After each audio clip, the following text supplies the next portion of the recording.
Em segundo lugar, Cristo ele também traz exortações para a igreja. E em terceiro lugar, Cristo ele traz consolação para a igreja. Então, as 7 cartas entregues às 7 igrejas se baseia em 3 princípios: a apresentação de Cristo, a exortação de Cristo e a consolação de Cristo Jesus.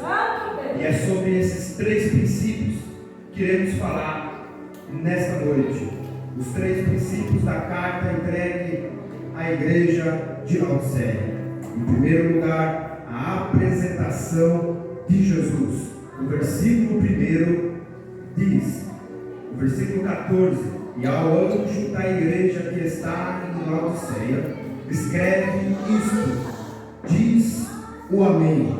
Jesus, ele primeiro se apresenta para a igreja, dizendo: eu sou o Amém. Eu sou aquele a qual dá a última palavra. Eu sou aquele que determina tudo aquilo que ocorre, tudo aquilo que acontece. A palavra Amém nós muito utilizamos para finalizar uma oração. É a última palavra que utilizamos e Cristo vem se apresentando: eu sou o Amém. Eu dou a última palavra. Em Provérbios 16, versículo 1 diz: as pessoas podem fazer seus planos, porém é o Senhor Deus quem dá a última palavra. Os homens fazem os seus planos, as pessoas planejam, mas quem dá a última palavra ainda é Deus. Quem dá a última palavra é o Deus Todo-Poderoso. E o grande problema é nós querer colocar um ponto final aonde Cristo colocou uma vírgula. O erro nosso é querer também colocar uma vírgula aonde Cristo colocou um ponto final. Às vezes olhamos e falamos: não tem mais jeito, não tem mais solução. Colocamos um ponto final para onde Cristo colocou apenas uma vírgula. Não, ainda tem jeito. Por quê? Porque a última palavra quem dá é Deus. A última palavra vem dele. E o erro nosso, o erro de muitos, é querer também colocar uma vírgula aonde Cristo colocou um ponto final. O erro da igreja de Laodiceia era querer colocar suas palavras sobre as palavras de Cristo. O erro de muitos é querer sobrepor a sua voz à voz de Cristo. Se ele colocou um ponto final, se ele falou que é não, obedeça. Se ele falou sim, obedeça. Se ele está em silêncio, obedeça. Porque a palavra é dele. A última palavra, quem determina ainda é ele. Então, em primeiro lugar, ele se apresenta dizendo: eu sou o Amém. Em segundo lugar, ele diz: a testemunha. Ele se apresenta para a igreja de Laodiceia dizendo: eu sou a testemunha. E o que quer dizer a palavra testemunha? É aquele que tem poder sobre o que fala. Testemunha é aquele que fala não só daquilo que sabe, mas daquilo a qual vive. E por que ele se apresenta como testemunha? Porque ele está se apresentando para a igreja dizendo: eu sou o maior exemplo para vocês. Ele se apresenta como testemunha porque ele é o modelo perfeito para a igreja. Ele é o exemplo perfeito em tudo. Ele se apresenta como testemunha porque ele é o modelo perfeito a ser seguido. Em Efésios capítulo 5, versículo 1, Paulo ele diz: sede, pois, imitadores de Deus, como filhos amados. Paulo está dizendo: se vocês de fato são filhos de Deus, imitem a Deus. Porque a maior evidência de que nós somos de fato filhos de Deus, a maior evidência de que fomos alcançados pela graça, é quando o nosso caráter se assemelha ao de Cristo. A maior evidência de que alguém foi alcançado pela graça não é quando prega bonito, não é quando canta bonito, mas é quando o seu caráter foi alcançado por Cristo Jesus. Ele se apresenta como testemunha porque ele é um modelo perfeito a ser seguido. Paulo lhe diz no texto da ceia: sede meus imitadores, como eu sou de Cristo. O verdadeiro cristão, ele tem Cristo como seu exemplo perfeito. O exemplo perfeito da igreja é Cristo Jesus. O exemplo perfeito para nós seguir não são pessoas do mundo. O exemplo perfeito para nós seguir é Jesus de Nazaré. Se apresenta como testemunha. E ele diz: eu sou testemunha fiel. Em terceiro lugar, ele se apresenta como testemunha fiel. Ele é o maior exemplo de fidelidade a Deus. Cristo Jesus, ele é o maior exemplo quando se trata de fidelidade a Deus. Em Filipenses capítulo 2, Paulo ele diz: que de sorte haja em vós também o mesmo sentimento que houve em Cristo Jesus. Ele, sendo Deus, não teve por usurpação ser igual a Deus, antes aniquilou-se a si mesmo, assumindo a forma de servo, e na forma de servo ele foi obediente. Na forma de servo ele foi fiel até a morte, e morte de cruz. Cristo, ele é o maior exemplo de fidelidade a Deus. O texto é claro em dizer que ele foi fiel até a morte. Ele foi fiel até o fim. Cristo Jesus, ele foi fiel ao Pai até o fim. Ele foi fiel à obra qual Deus lhe confiou até o fim. Ele não apenas foi fiel no começo, ele foi fiel no começo, no meio e até o fim. No Getsemane ele disse: Pai, se possível, faça de mim este cálice. Mas ele disse: não é como eu quero, mas como o Senhor quer. Eu vou permanecer fiel ao propósito que o Senhor me deu. O anjo aparece a Daniel no capítulo 12 e diz para Daniel: ser fiel até o fim. O próprio Jesus disse: aquele que permanecer até o fim, este será salvo. É aquele que permanece até o fim. É aquele ao qual é fiel a Cristo até o final. É aquele que permanece mesmo em meio às dificuldades. Porque se nós olharmos para o mundo atual, cada vez mais se tem dificuldade. A nossa fidelidade a Deus, o pecado que tão de perto nos rodeia, cada vez mais está perto de nós. A dificuldade para se servir a Deus, sim, tem se aumentado. A fidelidade a Deus é algo difícil. É difícil manter o caminho reto diante de Deus no mundo todo ao qual nós vivemos. Às vezes nós olhamos para fora e pensamos: é mais fácil desviar, é mais fácil viver no mundo, na facilidade do mundo, porque servir a Deus é difícil demais. Ser fiel a Deus é difícil demais. Porém, a facilidade do mundo levará muitos ao inferno. A facilidade que o mundo oferece levará muitos ao desprezo eterno. Mas a dificuldade do Evangelho, a fidelidade a Cristo, mesmo no meio às lutas, nos levará ao céu ao lado do Senhor Jesus. Aleluia.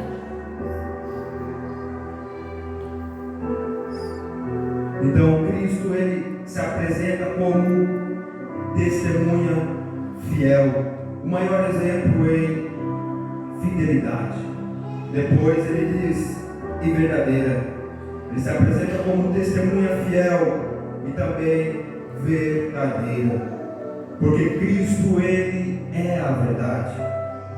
Em Cristo não há mentira alguma. Verdade. Em Cristo só há a verdade. O que Ele faz é verdadeiro. O que Ele faz é verdadeiro. Ele é a essência da verdade, sendo Ele a essência da verdade. E a palavra dele também sendo inspiração dele. A palavra dele também é a verdade. A palavra de Deus, ela é a verdade absoluta de Gênesis a Apocalipse. Salmo 119, verso 160. A soma da tua palavra é a verdade. E cada uma das tuas justas ordenanças dura para sempre. A palavra de Deus, além de ser a verdade, ela também dura para sempre. João 17:17. Santificai-os na verdade, a tua palavra é a verdade. Jesus, orando ao Pai pelos seus discípulos, ele disse para o Pai: Pai, santifica-os na verdade, a tua palavra é a verdade, é a tua palavra que justifica o homem, é a tua palavra que transforma o homem, é a tua palavra que regenera o ser humano, porque ela é a verdade.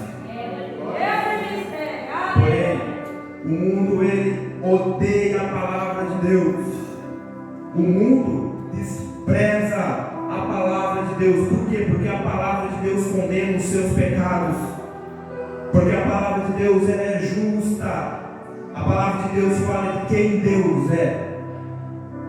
Se tratando de quem Deus é, Ele é a verdade.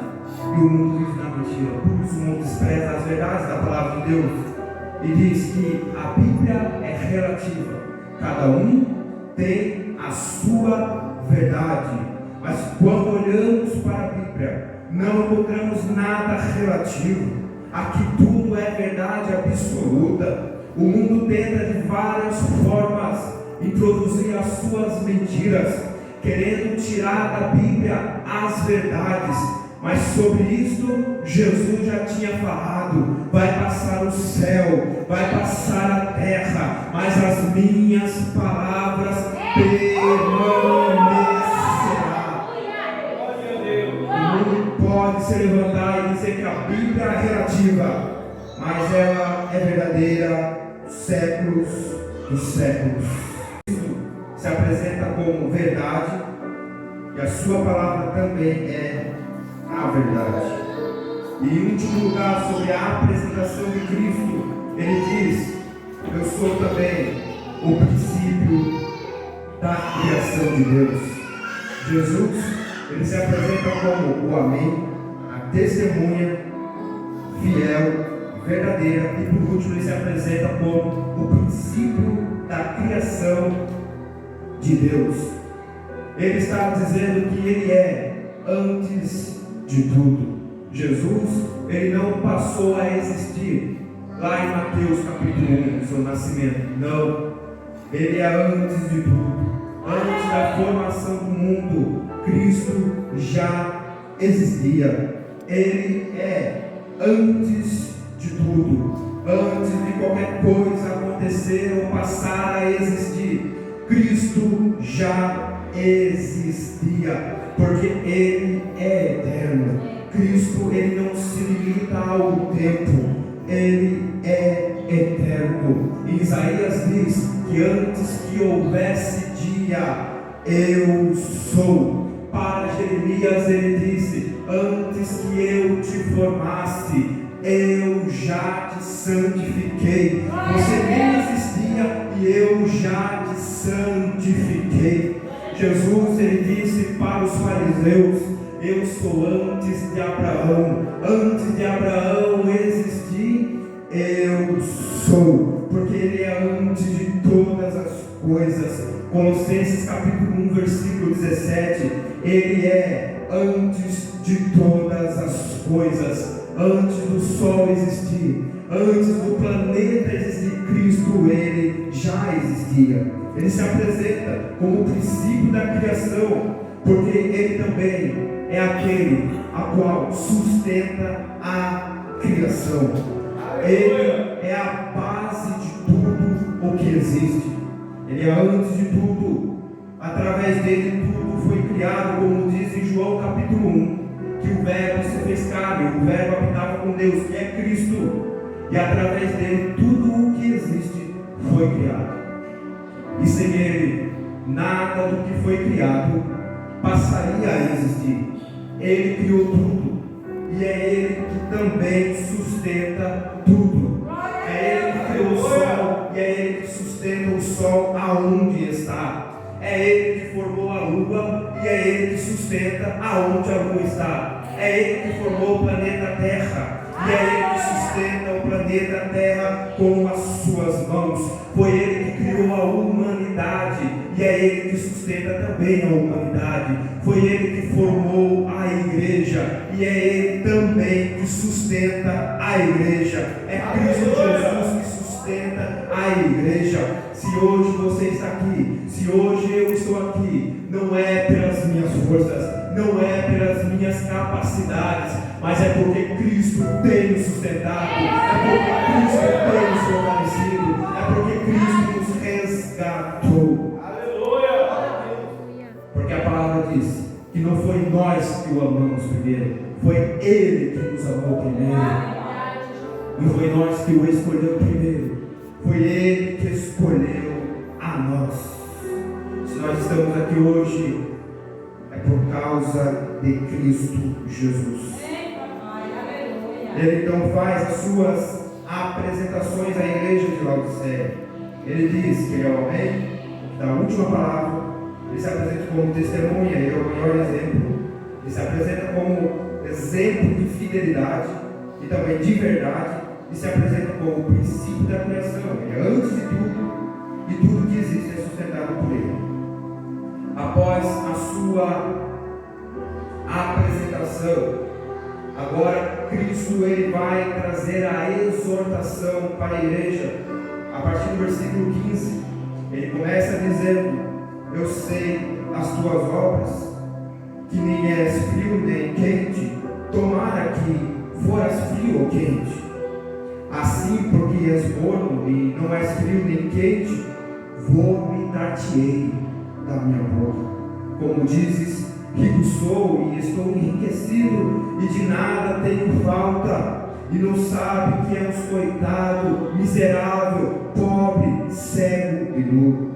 Aconselho-te que de mim compres ouro provado no fogo, para que te enriqueças, e vestes brancas, para que te vistas, e não apareça a vergonha da tua nudez, e que unja os olhos com colírio, para que vejas. Aleluia. Agora, Cristo, após as suas apresentações, Ele traz a exortação para a igreja de Laodiceia. E Ele começa dizendo: eu sei as tuas obras, eu contemplo aquilo que vocês estão fazendo aí. Tudo eu vejo, porque a igreja de Laodiceia parece que pensava que Cristo não estava vendo.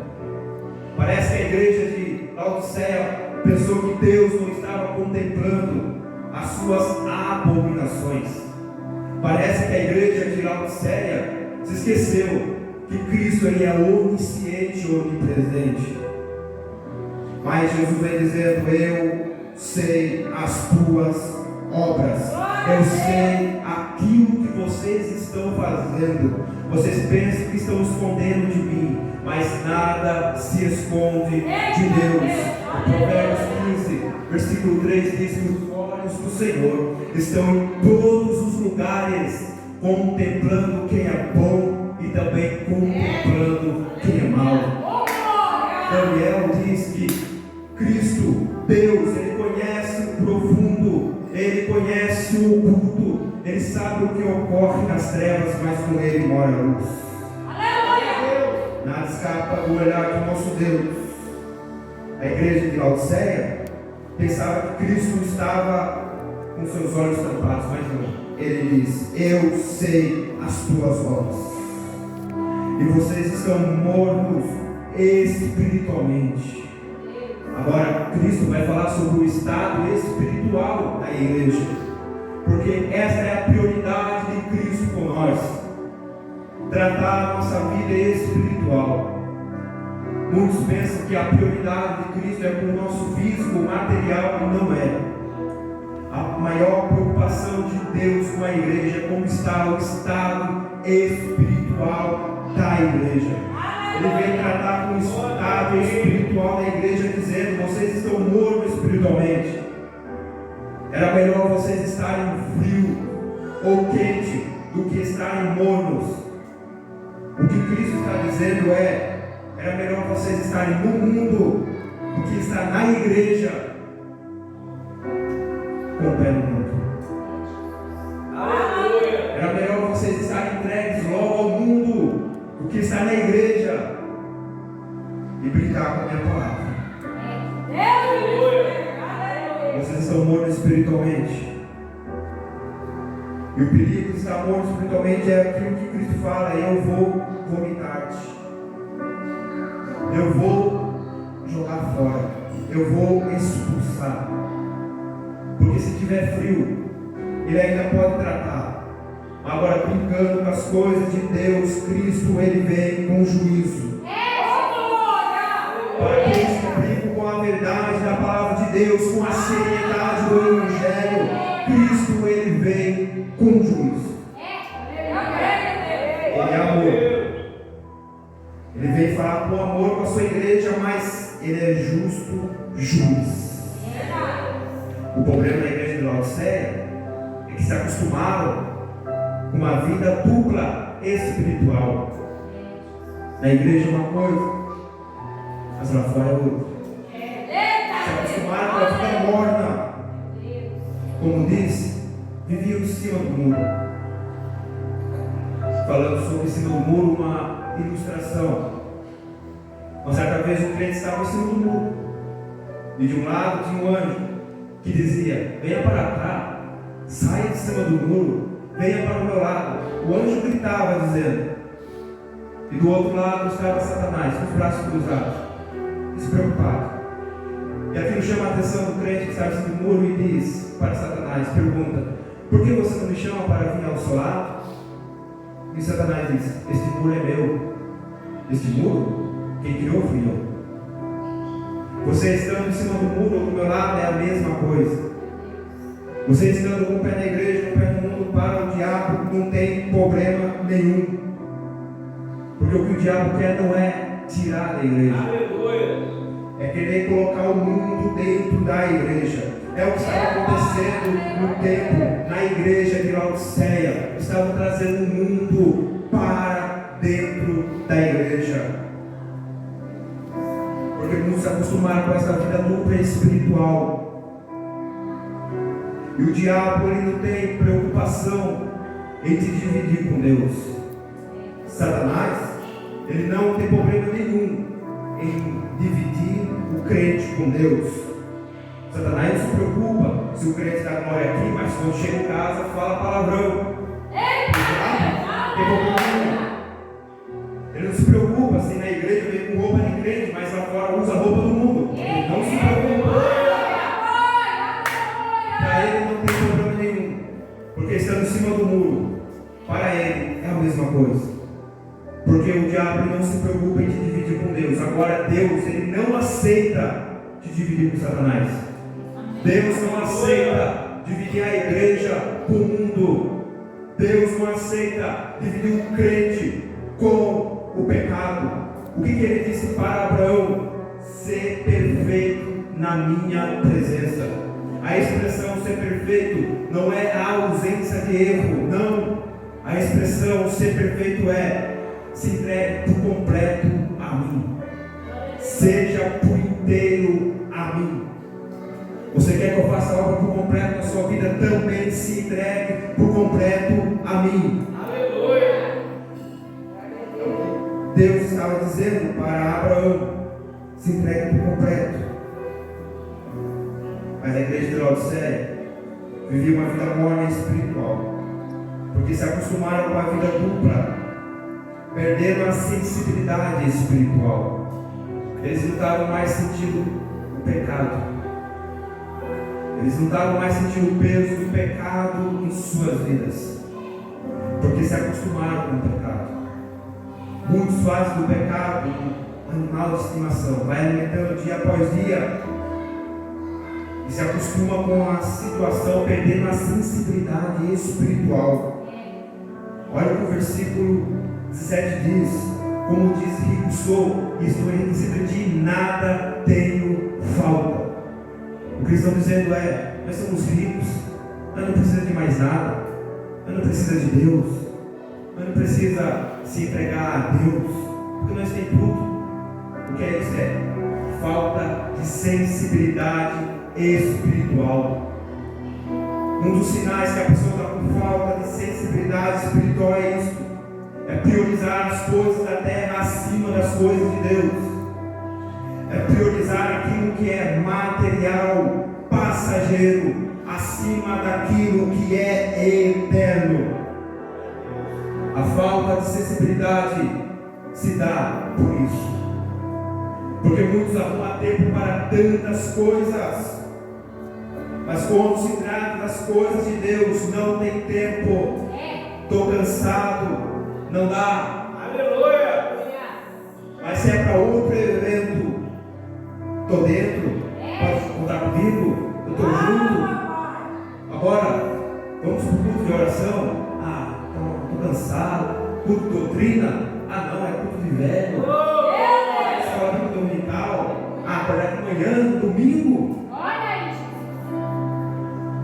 A perda da sensibilidade espiritual, que muitos não estão percebendo, aos poucos estão perdendo, porque estão se acostumando com o pecado. Se aproxime de mim, porque eu tenho vestes brancas para te dar. Eu quero curar a sua vida espiritual. E ele diz no versículo 19: eu repreendo e castigo todos quanto amo. Sê, pois, zeloso e arrepende. Ele diz que repreende porque ele ama. Porque muitos pensam que a prova do amor de Deus é ele passar a mão em cima daquele que está vivendo o pecado. Não é.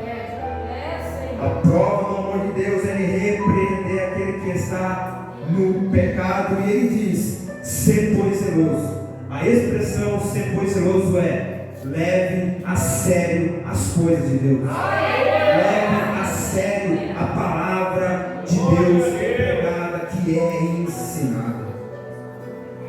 Ele diz: arrependa-te. Versículo 20: eis que estou à porta e bato. Se alguém ouvir a minha voz e abrir a porta, entrarei em sua casa e com ele cearei, e ele comigo.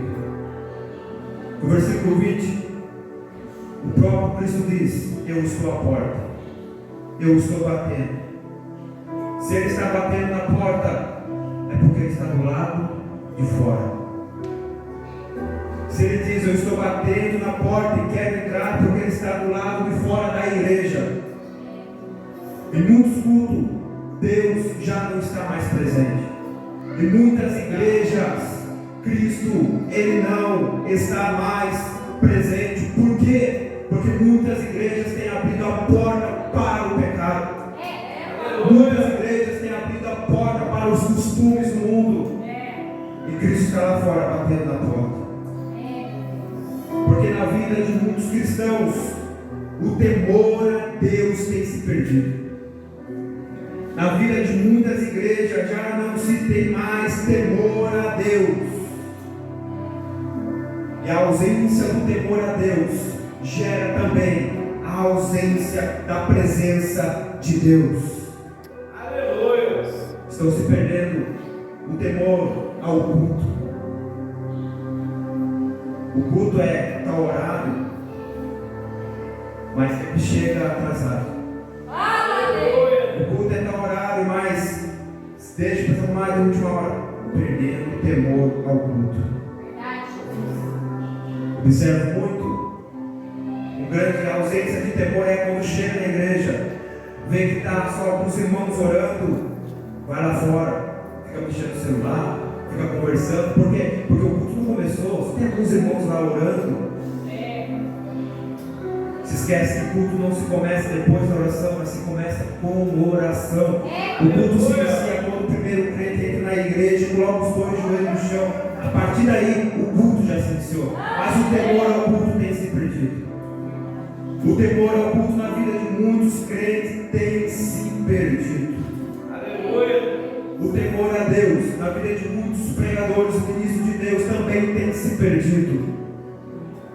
Já não ora mais para pregar, não lê Bíblia, não estuda a Bíblia para pregar, porque se acostumou com o sagrado, se acostumou com as coisas de Deus.